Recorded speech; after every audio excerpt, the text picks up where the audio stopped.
Mainit-init na chismis. Grabe, nakapili na pala si Donnie Pangilinan. May inamin nga nakakagulat nga ang matini idol sa mga mosang.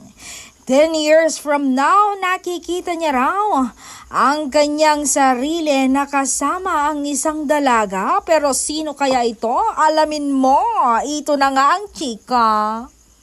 Sabi ng aktor, 10 years from now, I want to see myself loving the same person I love right now. And that person is Belle, always Belle.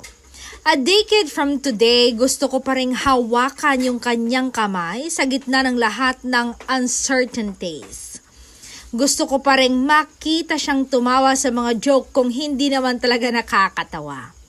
And I want to be there for her in every moment of progress and every silent struggle she'll face.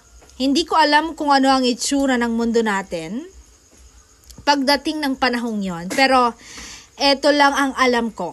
Kahit saan kami dalhin ng buhay, kahit anong mangyari, I will always find my way back to Belle.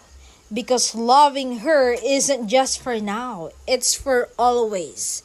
And 10 years from now, it's still Belle. Always Belle.